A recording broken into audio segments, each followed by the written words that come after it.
Ever wondered what happens when your heart beats slower than normal? This is called bradyarrhythmia, and it's closely related to another condition known as SA nodal dysfunction. Bradyarrhythmia refers to an abnormally slow heart rate, typically less than 60 beats per minute. SA nodal dysfunction, on the other hand, involves issues with the sinus node, the heart's natural pacemaker. These conditions can significantly deviate from the normal heart rate of 60 to 100 beats per minute. So, now that we've scratched the surface of these heart conditions, let's dive deeper into the specifics of bradyarrhythmias. Bradyarrhythmia, a slower than normal heart rate, can occur due to various reasons. It's a bit like when your car engine is idling too low, it might not have the power needed for a quick acceleration. The same goes for your heart. If it's beating less than 60 times per minute, you're in the territory of bradyarrhythmia. This can happen due to a myriad of causes. Perhaps there's an increased vagal tone or stimulation, similar to turning down the volume on your stereo. It could be a result of episodes of myocardial ischemia or an infarction, where the heart muscle is starved of oxygen, like a plant wilting without water. Sometimes it's a consequence of conditions like hypothyroidism or hypothermia, where the body's internal thermostat is out of whack.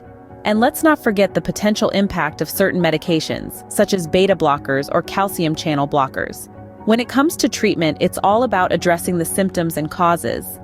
Think of it as a tailor-made suit, designed specifically for the individual. For some, atropine might be used during acute episodes, while others might require pacing for sick sinus syndrome. If it's drug-induced, the solution could be as simple as reducing or withdrawing the offending medication. Understanding bradyarrhythmia is crucial, but it's only half the story. Let's move on to its partner in crime, SA nodal dysfunction. SA nodal dysfunction is a bit more complex. It's not just about slow beats, but also about pauses and even arrests. This condition involves three disorders of the SA node.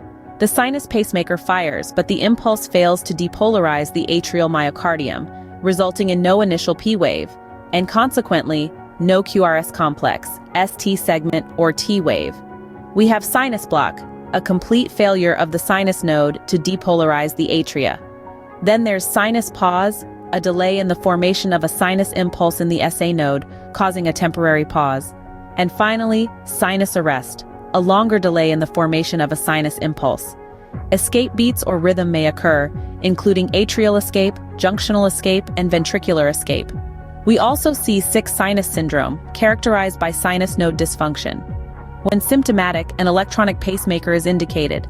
It's frequently associated with episodes of atrial tachyarrhythmias and usually requires a combination of a pacemaker for bradycardia and medications for tachycardia.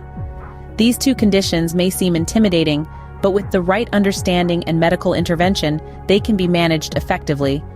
Let's recap what we've learned about bradyarrhythmias and SA nodal dysfunction.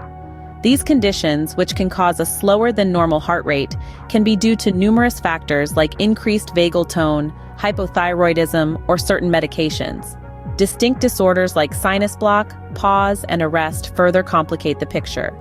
Treatments often involve medication adjustments, and in cases of sick sinus syndrome, a pacemaker may be necessary. Remember, knowledge is power. The more you understand these conditions, the better equipped you'll be to recognize and respond to them. Until next time, stay curious and keep learning.